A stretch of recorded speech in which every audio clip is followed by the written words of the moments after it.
नमस्कार, आप देख रहे हैं गुड मॉर्निंग टीवी और मैं हूं आपके साथ कंचन। रीवा नगर निगम के अंतर्गत कार्य कर रही निर्माण एजेंसियों द्वारा सुरक्षा और पर्यावरण संबंधी नियमों के उल्लंघन किए जाने की शिकायत लेकर आज कांग्रेस कार्यकर्ताओं ने कलेक्टर को ज्ञापन सौंपा। कलेक्ट्रेट कार्यालय में ज्ञापन देते हुए कांग्रेस कार्यकर्ताओं ने कहा कि रीवा नगर निगम के अंतर्गत विभिन्न तरह के निर्माण कार्य चल रहे हैं। उक्त कार्यों में जुटी कंपनियों द्वारा प्रदूषण और सुरक्षा संबंधित शासन द्वारा तय किए गए मापदंडों का उल्लंघन प्रशासन की नाक के नीचे किया जा रहा है, जिसकी वजह से आम जनमानस को जाम, प्रदूषण से होने वाली स्वास्थ्य संबंधित समस्याओं और सुरक्षा मानकों की अनदेखी की वजह से आए दिन दुर्घटनाओं का सामना करना पड़ रहा है। निर्माण कार्य में लगी एजेंसियों द्वारा अनुबंध शर्तों को दरकिनार किए जाने से आम जनता के मन निर्माण एजेंसियों के प्रति असंतोष और आक्रोश भी है। इस दौरान कांग्रेस नेता ने भारतीय जनता पार्टी के विधायकों पर भी हमला बोला। कहा, भारतीय जनता पार्टी की जनता को विकास के नाम पर बेवकूफ बना रही है। जनता को अपने काम पर जाना पड़ता है, लेकिन जिस रास्ते से होकर जाना पड़ता है उस रास्ते में ही जनता को धूल और मिट्टी के ऊपर से गुजरना पड़ता है। लेकिन भारतीय जनता पार्टी के विधायक विकास की बात कर रीवा को लूटने में लगे हुए हैं। मैं यहाँ पर कलेक्टर रीवा के माध्यम से भारतीय जनता पार्टी के विधायक और सांसद, उनके जितने 9 पब्लिक रिप्रेजेंटेटिव हैं, प्रतिनिधि हैं, उनको ये बताने आया था कि ये सन 1980 नहीं है, ये सन 2020 है। आज 2020 में आपको विकास के नाम पर जनता को प्रताड़ित करने की आवश्यकता नहीं है। कंस्ट्रक्शन के नए मेथड आ चुके हैं, सुरक्षा गाइडलाइंस होती हैं, पोल्यूशन गाइडलाइंस होती हैं। जब भी कोई कॉन्ट्रैक्ट साइन होता है, चाहे वो सीवर लाइन का हो, सड़क का हो, पुल का हो या किसी अन्य काम का हो, हर कॉन्ट्रैक्ट में एक सुरक्षा की गाइडलाइन होती है, एक प्रदूषण की गाइडलाइन होती है।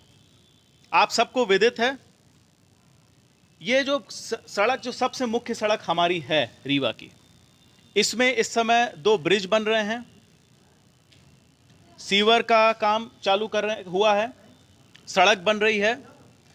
किसी भी कार्य में, जितने भी यहां से लेके वहां 13 किलोमीटर में कंस्ट्रक्शन के काम हो रहे हैं, एक भी इंडियन रोड कांग्रेस की सुरक्षा, ब्रिज की सुरक्षा और पोल्यूशन की गाइडलाइंस फॉलो नहीं हो रही हैं। इसमें कोई एक डिपार्टमेंट नहीं, सबके सब डिपार्टमेंट और सबसे ज्यादा यहां के स्थानीय विधायक और सांसद जिम्मेदार हैं। पोल्यूशन डिपार्टमेंट के पास भी एक छड़ी होती है, उनके पास भी एक तरीका होता है कि कैसे पोल्यूशन लोगों को परेशान ना करे। इस गाइडलाइन में वो कॉन्ट्रैक्टर को टाइट कर सकते हैं, उनसे परमिशन लेनी पड़ती है, लेकिन वो भी सुप्त बैठे हुए हैं। मुझे तो पोल्यूशन डिपार्टमेंट की बहुत बड़ी मिलीभगत लगती है। जब हमारे विधायक और सांसद हैं, 8 विधायक 1 सांसद हैं, अमूमन सब रीवा शहर में ही रहते हैं, जब ये अपनी बड़ी बड़ी एसी गाड़ियों से जाते हैं तो इन लोगों को एक गरीब रिक्शे वाले के मुंह पे पड़ती हुई धूल नहीं दिखती है। एक पिता जो अपने बेटे को स्कूल छोड़ने मोटरसाइकिल पे जाता है, उसके चेहरे का भय नहीं दिखता है कि मेरा बेटा किस गड्ढे में गिर जाएगा, किस कंस्ट्रक्शन से भिड़ जाएगा जहां सुरक्षा का कोई मापदंड नहीं है। ये इनको नहीं दिखता है, मदमस्त हैं। मैं कलेक्टर साहब को मैंने आज बताया है कि ये हमारे इश्यूज हैं, लोगों के, पब्लिक के इश्यूज हैं।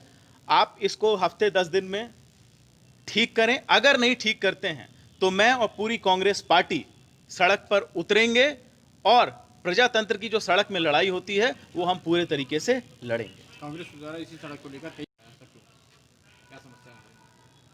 समस्या कुछ नहीं है। आपने अच्छा हुआ ये प्रश्न पूछा।